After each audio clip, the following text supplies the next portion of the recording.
Hey y'all, CB here at NBS Welding. Got out the super service truck for a reason. We got another trailer here to work on. This is going to be a couple things actually to do on the trailer, and one pretty major coupler issue on this Ventrac articulating tractor. There's an issue with the coupler on this tractor.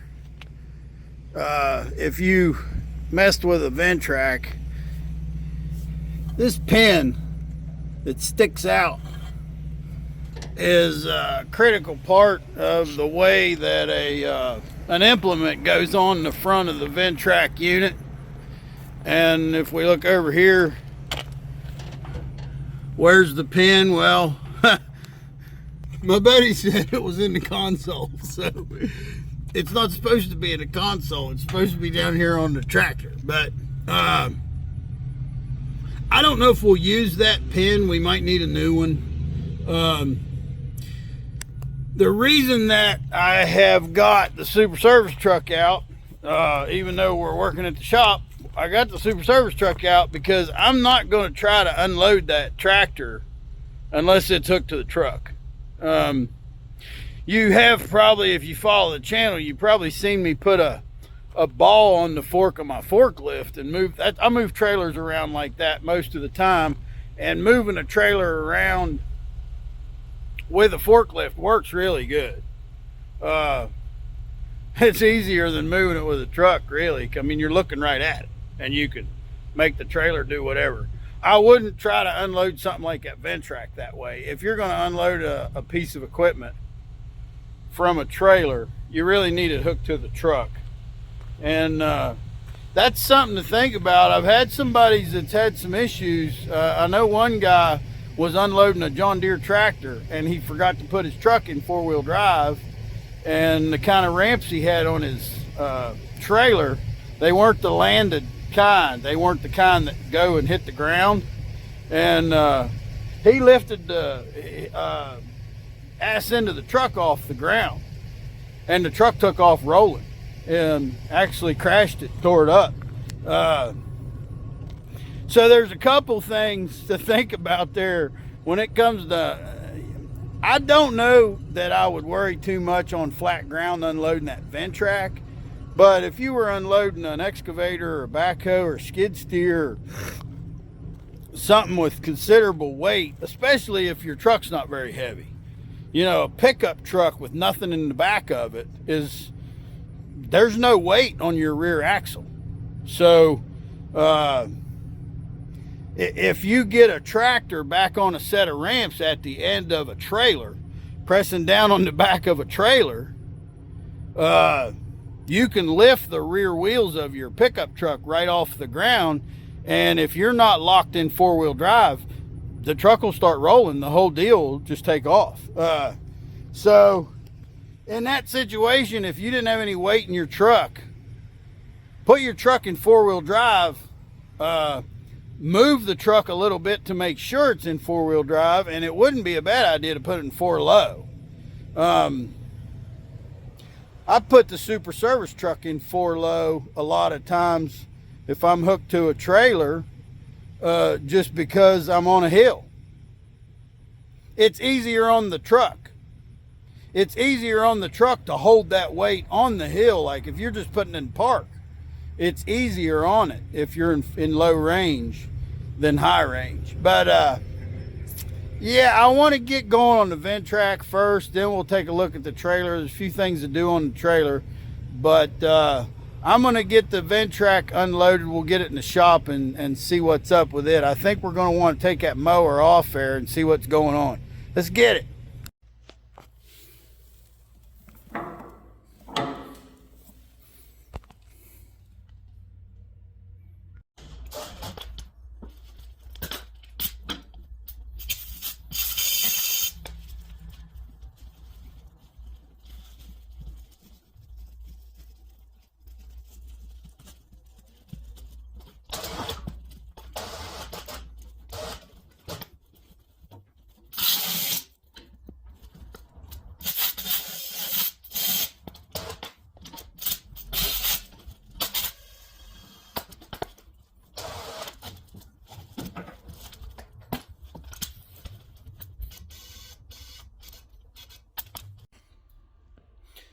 All right, we got the Ventrac in the shop.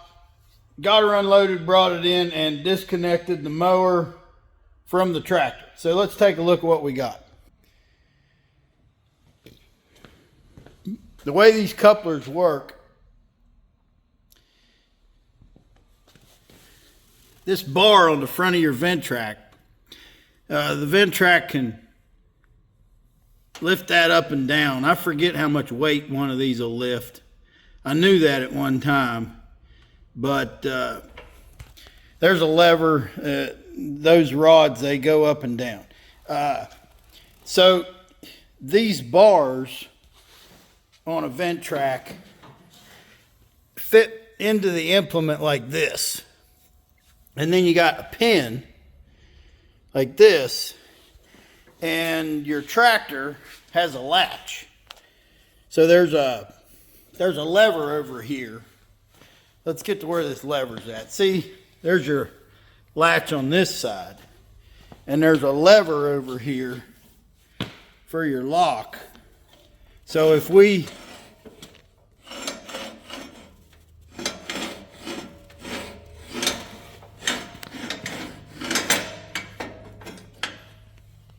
So you see how that piece in the front, it comes down and latches on that pin.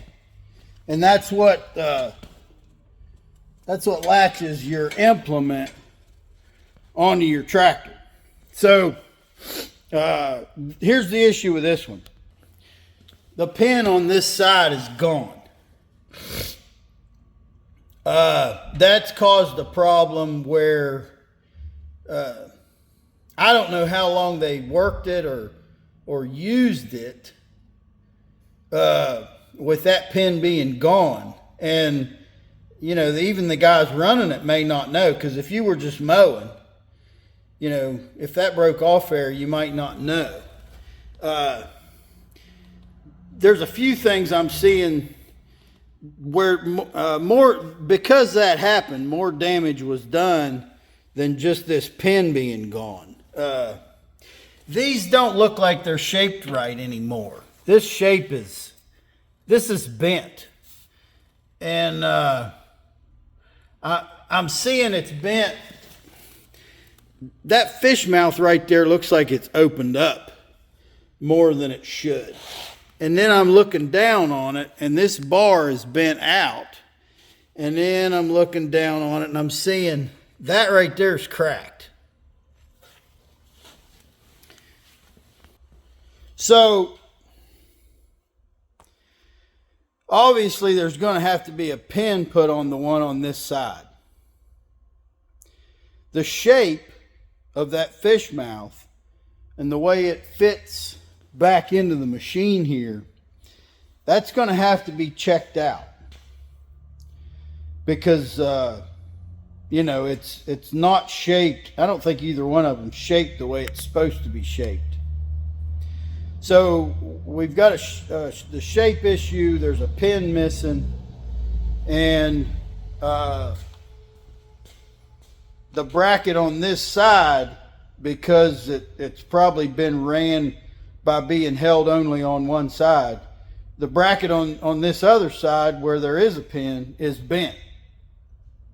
So a couple things here.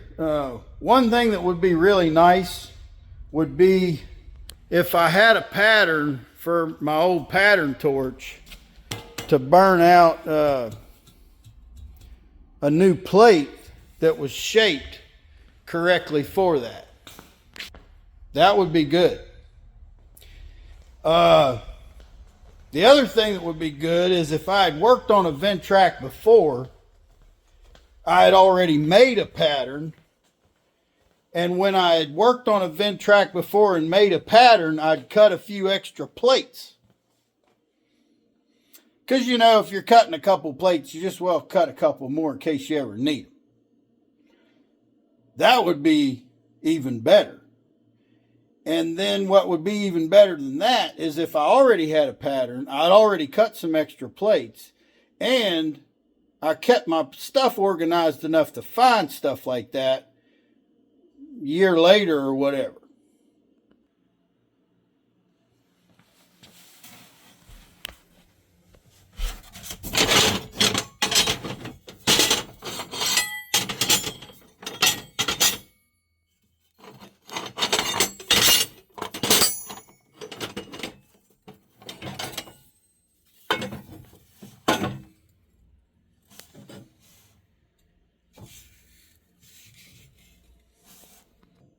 Jackpot.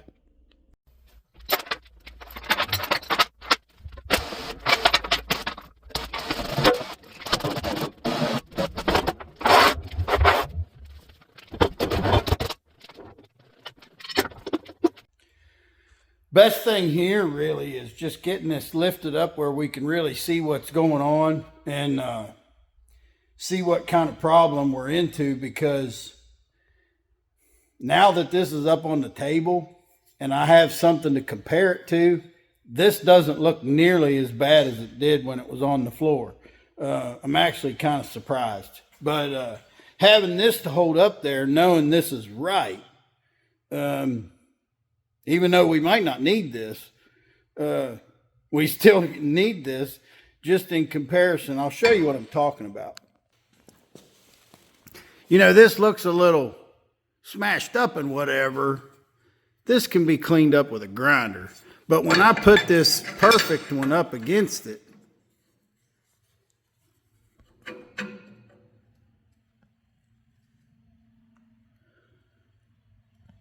it's not bad. I mean, that thing.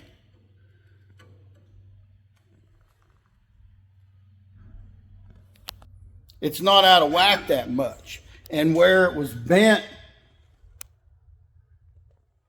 I'm going to try and get straight on it. I hope you can see. This was bent out towards my head. I whacked that a couple times with a hammer and it went right back. I'm trying to get where you can see, and I think you can see. It's straight now. There's a little crack here. We're going to weld that up. I wouldn't leave that cracked. But this don't look as bad as I thought it did. We'll check out the other side here. Let's look at the other side. We'll compare it with our pattern we know is right.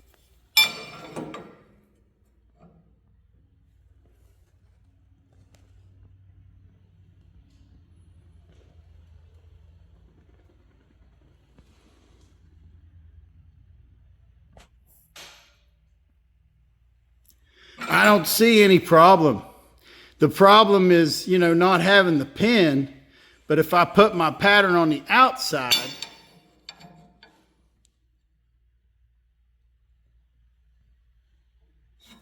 I can see that this is in the right place where the hole is. I think the owner of this company tried to weld a pin back in that, but he didn't get it boogered up to where I can't tell where it was. So there's a little bit of weld repair where we got cracking. There's a little bit of grinder work to get this shaped correctly. We need to drill to get a pin in this side, and this is gonna be a pretty easy fix, easier than I originally thought. Let's get on it.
All sorted out on the Ventrac.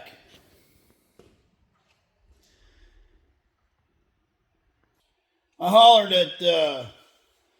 at my buddy and asked him if they needed that mower, and he said they didn't need it right away. The trailer here needs some work, and I wanted to holler at him because I figured if they really needed that mower this weekend, they could send another trailer out here to come get the mower. But he said no, we don't need it over the weekend. So I loaded the Ventrac back up on the trailer, and now we're going to take a look at what needs done on the trailer. There's a light right here busted off. He had parts. He's got this to put on there.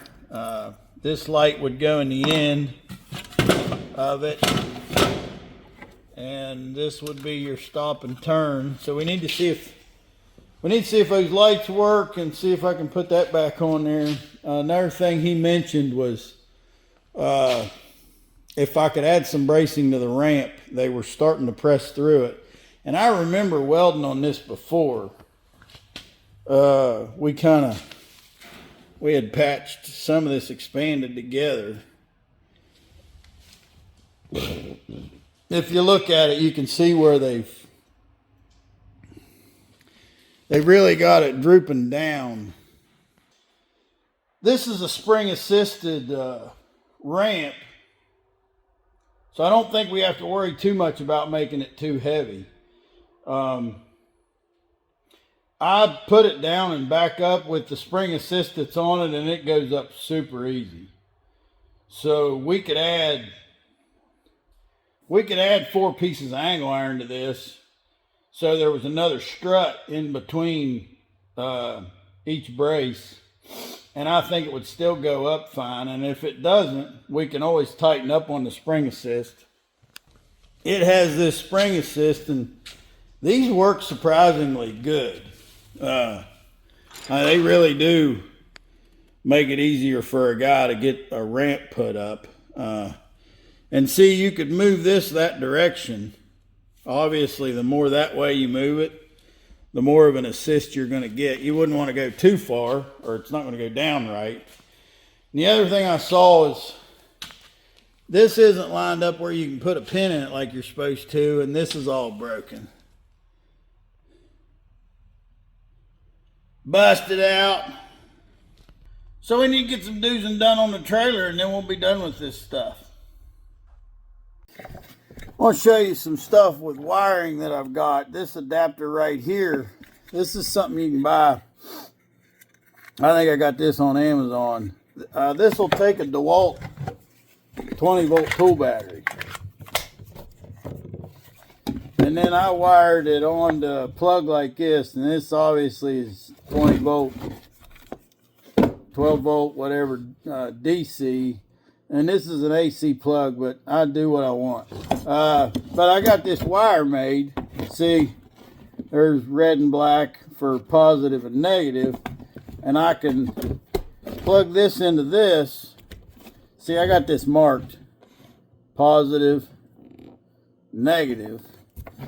So at the end of this right now, I got my DC current.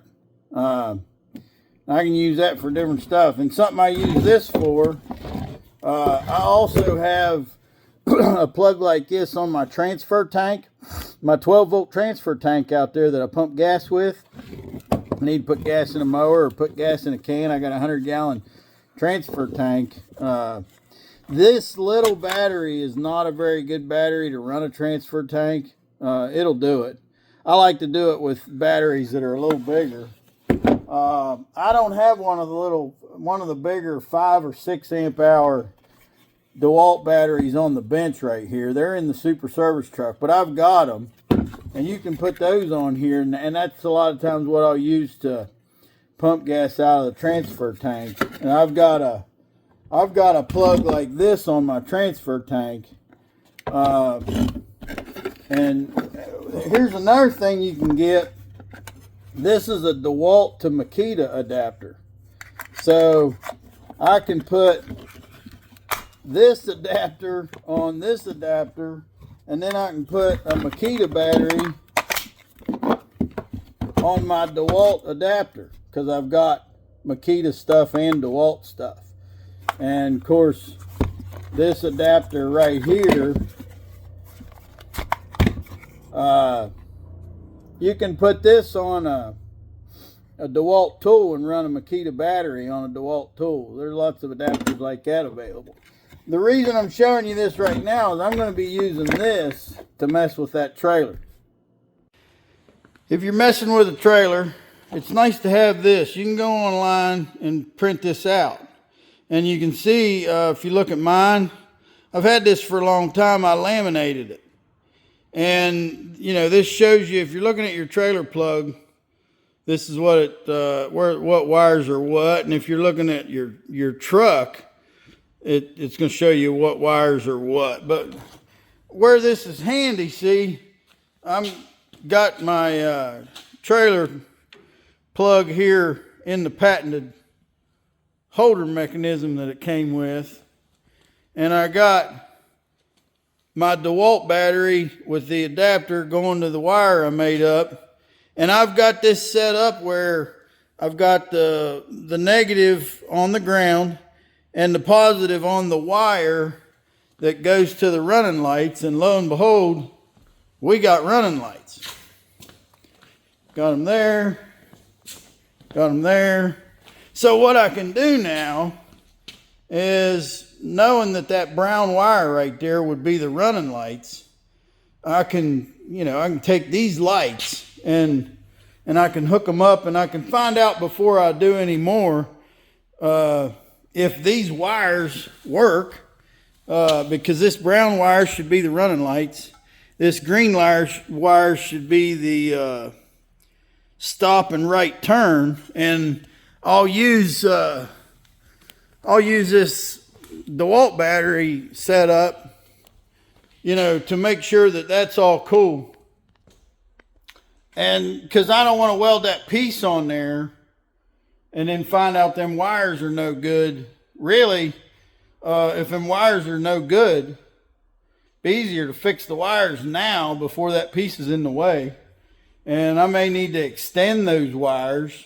You know, maybe they're too short or whatever, but I don't want to waste time extending, splicing onto a wire and make it longer if the wire doesn't even work. That's why it's nice to have this. We're going to check everything and make sure it works before we go any farther. Last few years I've been using these cold solder. It's got the heat shrink on them. You can shrink these and solder with a cigarette lighter. I use a heat gun. The heat gun's a little safer as far as the heat gun won't get it too hot. If you get too close with a cigarette lighter, you can burn them. But that's what I've been using, and I've had good luck with them.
Filmed a couple connections. I tried to there with the cold solder. Didn't do them all. It's kind of a pain because I'm trying to look at the camera while I'm trying to solder it and get it in the shot and all that. It's a pain in the ass, but hopefully you see, if you haven't used those before, you can at least see enough to see how they work. I'm happy with them, and I've been using them for a while.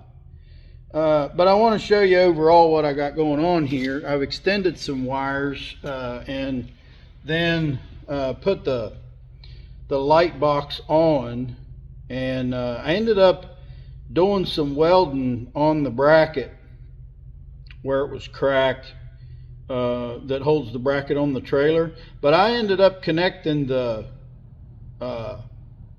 box to the bracket with screws. Here's your box that I had, and I fastened it onto the bracket with screws. I think that's the right thing to do here.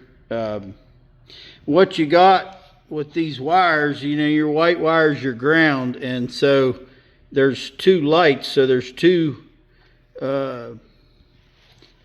white wires, or a white wire coming off of each light, and then that white wire that I've got those connected to, it goes in here and is grounded out onto the trailer. And I might actually run another screw through here somewhere, just as a to make sure that this powder coating is not keeping this box from getting grounded, because it does have a lot of paint and powder coat on here. And then you got the brown wire. I know this brown wire that I spliced on has a yellow stripe. Ignore the yellow stripe. The brown wire is your running light wire, and so there's a running light wire that goes to each one of these lights, which on here would be the black, and then the red that's connected to the green. The green is your right turn and stop. So that's what this light, when you do a right turn, it's going to flash, and when you do a stop, it'll come on really bright. Actually, usually on these lights, the stop light is a lot brighter than a turn signal. And I don't know how it does that. It's got to do with the way it sends the signal from the vehicle. The vehicle must put out more volts. I don't know. Maybe it's in the light. But anyway, that's how it always seemed to me. It seemed like the brake light when you hit it is a lot brighter than the light you get when you see just a turn signal flash.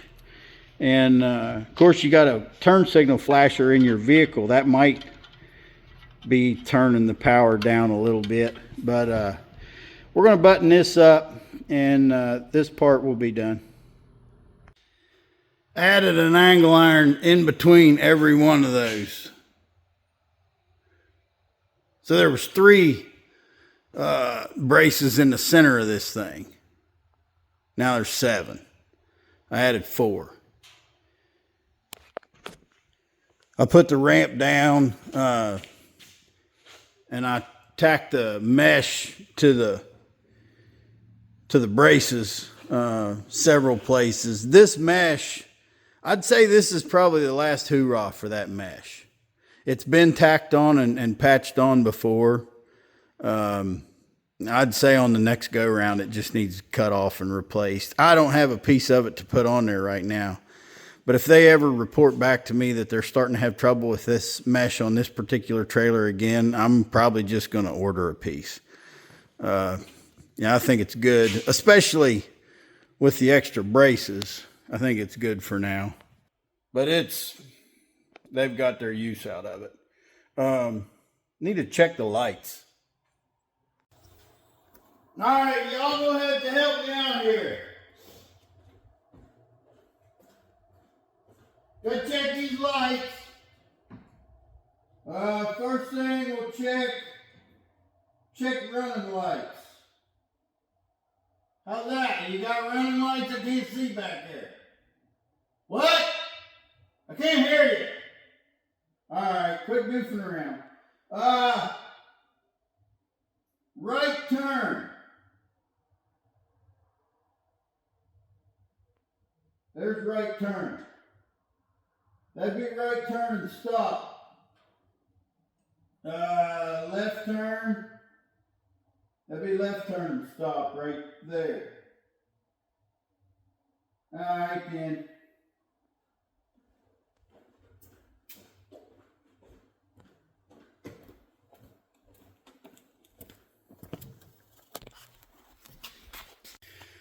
Well, you seen, we ain't got no left stop and turn on this trailer.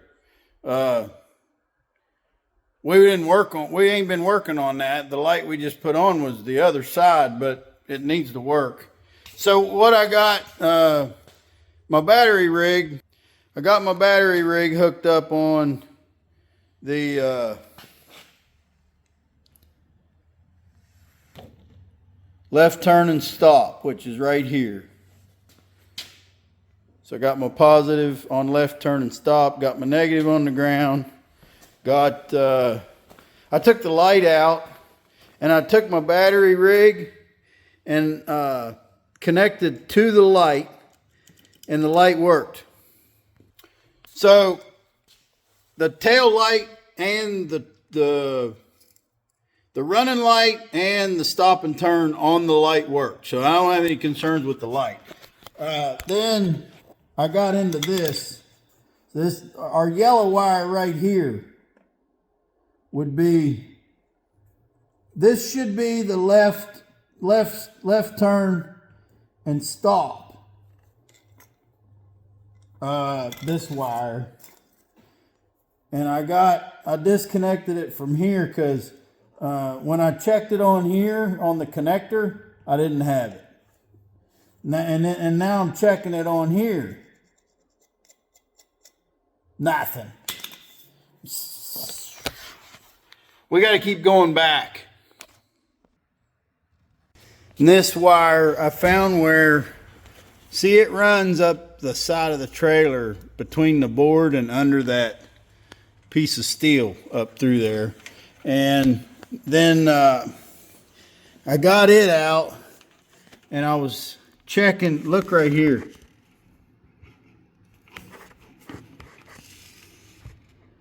So that yellow wire right there is broke. And then, so the next thing is going to be finding the spot here. Like right there, I can see some wire. Where we can see that we got bare wire, I take a test light.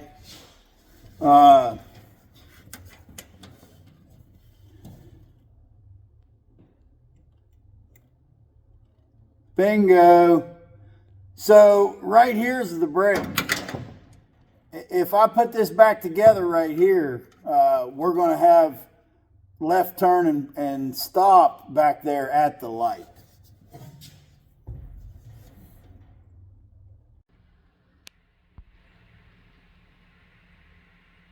Got a little patch action there.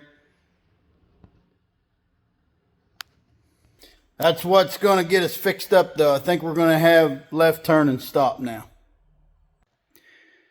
And just like that, we got left turn and stop. Found the problem and fixed it.